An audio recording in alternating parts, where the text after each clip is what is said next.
Kashingun huntun mekhi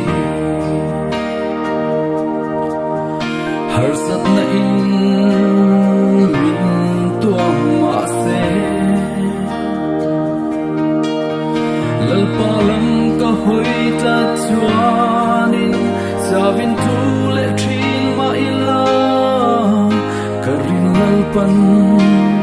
min ti chak le thin nang lo churin tla kan nom lo nang ma lo chu bel tla kan nom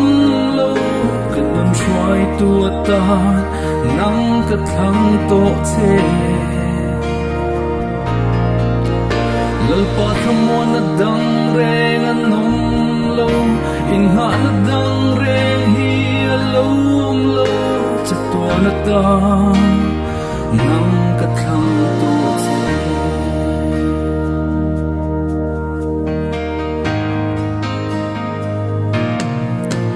kong dik zo tur dang na om lo eng kim hi ta kin kan tong tri itel lo nung phal suang se ka hun te tan lo ni zo gro se o isu ka ma ngai che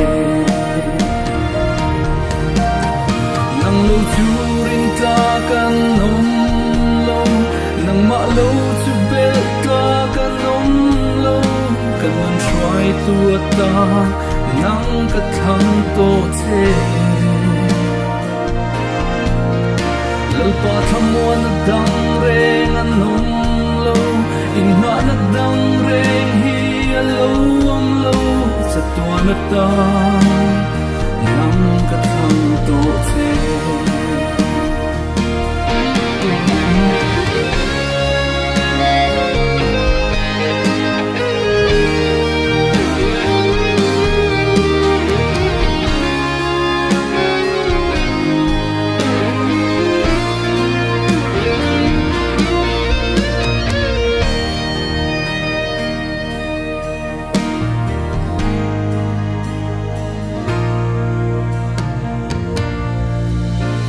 thiên không mây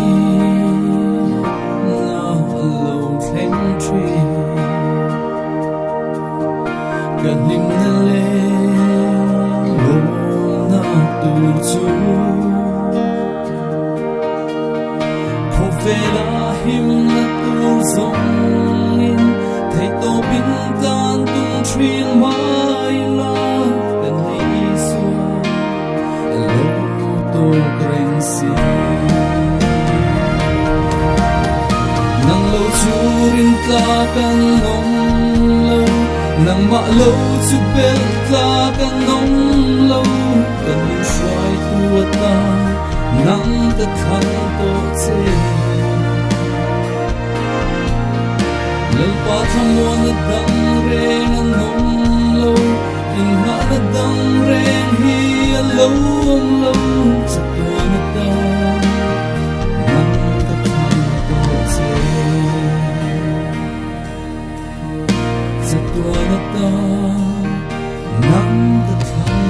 che